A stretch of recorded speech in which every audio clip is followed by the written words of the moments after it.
Alright, so we've peered through time. We've talked about how mana works in this deck. We've talked about mana and drawing cards. Nice segue into what types of direct card advantage blue has, and indirect card advantage. Not to mention, Teferi's first ability is an indirect card draw. So if we talk about what blue does very well with card drawing, what the deck does very well with mana production, we need to talk about how it deals with creatures. Specifically, this deck is not... Blue doesn't really deal with creatures the same way most other decks do. In fact, they actually had to put in some cards that, according to Mark Rosewater, and a lot of people say, break the flavor of how blue deals with their creatures. Specifically, Pongify destroys the creature, the can't be generated. Then they get a 3/3 green ape token, which is kind of cool, but still yet not really in flavor for blue to be able to just outright destroy a 9/9 or even some kind of gigantic creature. It just doesn't make much sense. I mean, it's turning it into a 3/3 ape green one. Why? Anyway, so that is something to think about. Some of the cards that you're going to see here don't necessarily reflect blue's philosophy. On the other hand, turning something temporarily into something else, turn to frog, or even there's another one that does the same kind of ability, turns it into a cat. Also very good. But this is actually a remake of a white spell called Humility, or Humble. Except Humble, I think, turned it into an 0/1. I think. Maybe not. But this idea of you turn it suddenly into a 1/1 blue frog, that's kind of cool. That makes sense. Or Fog Bank, where you just block it, and because it's fog, it doesn't get destroyed. What are you going to do? Cut it? Is it like pea? It's so thick it's like pea soup? What? Anyway, yeah. So some of the ways you deal with creatures in blue is just with other effects that leave the creature in play. Then you also get really huge effects like, let's just tap it down and it never untaps. Specifically, Lorthos, the Tidemaker. 8 mana, 8/8. That's incredible. For blue, you don't normally get that kind of bargain. But then they also, whenever it attacks, you can pay 8 colorless mana and tap 8 permanents, and then those 8 permanents don't untap. Also, it's Cthulhu. That's amazing. So you can tap down their permanents. And that's going to come up again.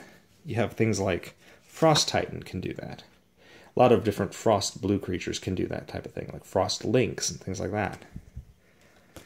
And then you also get weird things like Phyrexian Ingester, which is slightly out of flavor for blue.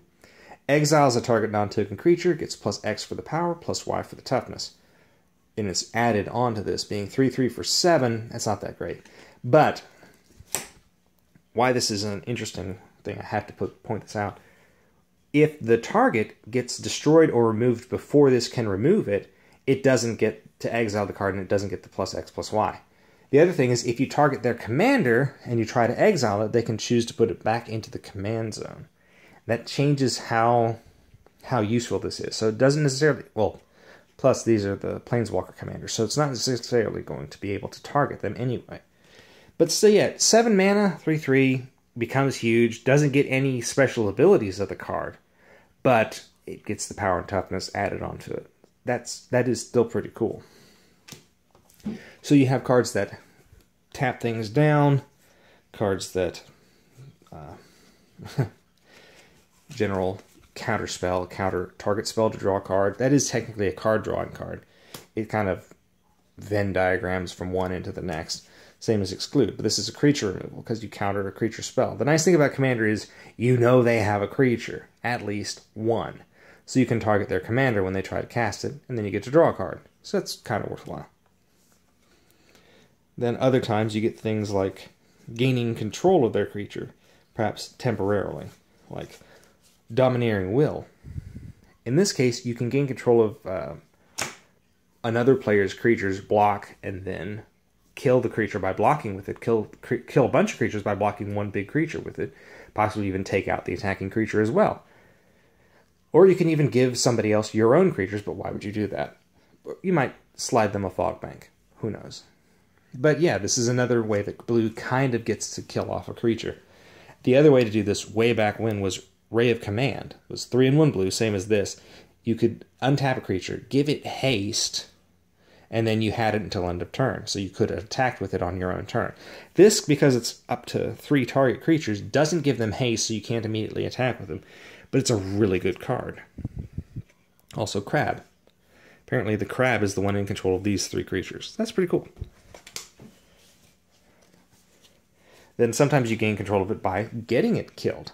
Fool's Demise is like False Demise was in Alliances. Or perhaps Abduction from Weatherlight. Whereas in those cases, you paid the 2 and 1 blue when the creature died, you got it back. Or with Abduction, you played it on a creature when the creature died, the owner got it back. In this case, you get control of the creature, and Fool's Demise comes back. So, I mean, that's pretty cool. You put it on your own creature, and your creature just keeps coming back.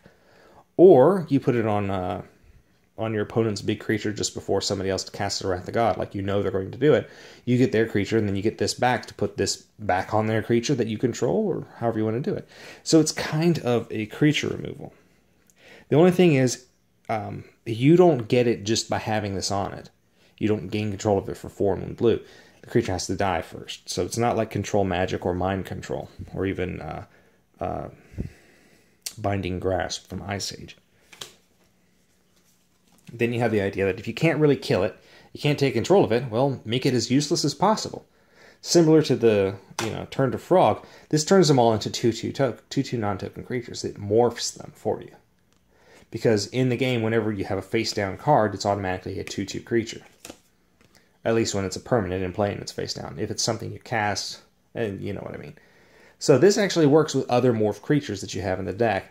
But in and of itself, when you morph everyone else's creatures, including your own, it gets power and toughness equal to the number of 2/2 creatures. Or face-down creatures. Something to think about. Now, it's only 5 mana, so it's not really a Wrath of God type of effect, but it works. Then sometimes, similar to the Domineering Will, you can actually use this card to force somebody's commander to attack someone else. Not exactly a fun thing to do in Commander. You're going to make 2 enemies, so they didn't necessarily think this through. Of course, you could send someone else's creature careening towards your creature to block and kill it. Perhaps you have your Lorthos untapped for some reason, etc. And it's only 1 blue mana to use. But the other cool thing is it's actually a morph creature. So you pay it for the 3 colorless, and then for 1 blue mana you can suddenly flip it over. And if it doesn't have Summoning Sickness, you can pay the 1 blue and tap and force something to attack something else. So you can respond to combat after they gloated about how they're going to destroy you, make them swing it somewhere else. And this isn't a direct creature kill, but it can. It can give a creature plus 2 minus 1, plus 2 minus 2, or minus 2 plus 2. So you can turn itself into a 1/5, or even into a 4/1 for attacking, or for blocking. And it's another morph creature. 3 for 2/3, that's actually pretty good. And it's an illusion. It's it can kill off Mana Elves, Archdruid, that kind of thing. Azuri, if there isn't something else to pump up its power and toughness. So it is a type of creature removal. Something to think about. Then you have returning the creatures directly to their hand, like with Hoverguard Sweepers. 8 mana for 5/6, but it's whenever it enters the battlefield, you can use its ability. If you have any kind of recursion, to have it like leave the battlefield and come right back directly, it can double its effect each time. So that's useful. It's not quite as fun as the Frost Titan, but it does work. So, think about it. 8 mana for 5/6 flying. It's not the best, but it's not bad. After all, for 8 mana, let's say to return 2 creatures, that might be 2 mana right there. So 6 for 5/6 flying, that's not too bad. But it's a repeatable ability, so you can build a deck around that. Similarly, returning things back to owner's hand, like with Into the Royal. 1/1 blue, return target non-land permanent to owner's hand, so you could use this on somebody else's commander if it's a planeswalker or creature. Everything but a land works. You can get rid of a token. Say somebody got out Merit Lage. I don't know if that works that way, but hey, why not? Actually, I'm pretty sure I need to look that up. Anyway, Distorting Wake is an X spell. 3 blue mana and X. Of all the cards that were included in this deck, I don't know about this one. This is the one that I think could easily be taken out to be replaced with something else. Return X target non-land permanents to their owner's hand. Obviously, with enough blue mana, you could just wipe the field. But you know what I mean. It's a sorcery. It's an X spell. It's hard to get that to work. You're better off with like Blue Sun Zenith or something like that. Granted, it's a rare. It was in the pack. It's a thing you can use. And you can split it up, that permanent from that player, that permanent from that player, that permanent from that player, etc. But it's actually one of the weaker cards in the set, because if you're really wanting to return a bunch of permanents to somebody's hand, you might as well play Cyclonic Rift Overloaded. See, it's only 1/1 blue for target non-land permanent. Or, Overload for 7, replace target with each, so instead it says return each non-land permanent you don't control to owner's hand. Whereas with the 7 mana you paid on this, you'd only get 4 permanents. With 7 mana you pay on this, you get everything that ain't yours. Or at least that you don't control. See, if you gain control of some of their cards, you don't get to return it back. So, that's pretty good. Also, instant. It's just the better card all around. On the other hand, this card's not too bad. It's only 5 mana, and you get 6 non-land permanents. This stops a combo deck. Just with 1 card for only 5 mana, you can stop a combo deck. That's actually pretty good. So of all the cards that they have that they put into this box, I actually really like this, and I hope they actually reprint this in Standard, because it works. 5 mana for 6 permanents, that's worthwhile. And it's not like it's overpowered. Once you get to the 5 mana, it's hard to get everything to work, so something to think about. Then you have your non-blue removal spells. The Venerable's Disc, the classic, named after, pardon. It's named after the famed science fiction, fantasy, well, speculative fiction author, Larry Niven, who actually wrote a story about just such a disc. But, good card, 4 mana to get out, comes into play tapped, and then 1 tap, destroy all artifacts, creatures, and enchantments. It's not a sacrifice effect, so if you wanted to, you could play Soul of New Phyrexia and make it indestructible. Or you could play Darksteel Forge and make all of your artifacts indestructible. And then you could just use it over and over because it's not a sacrifice effect. So it's another fun thing. Another neat thing that actually works pretty cool, you can actually activate its ability, and if you had a spell that returned it to your hand, you could use it to keep it for the next turn. So that's, that's something to think about. And then Steel Hellkite. This card was actually the promo for Scars of Mirrodin.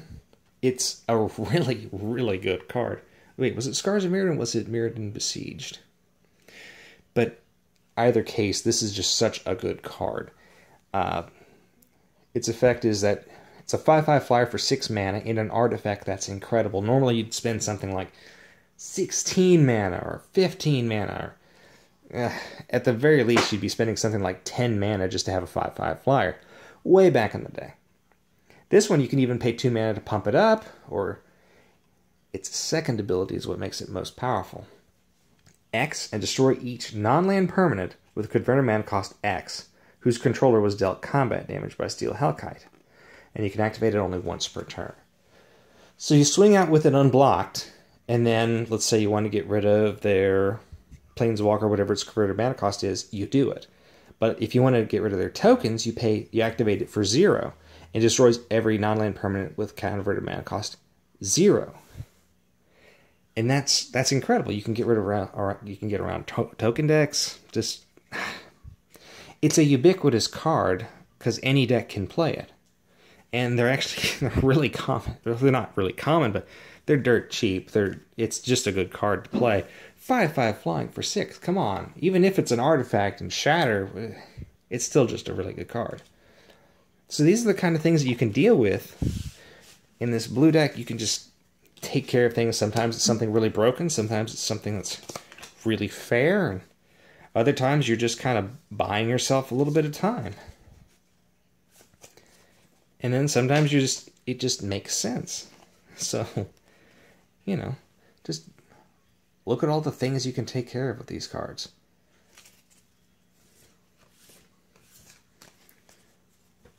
And that's how blue deals with permanence.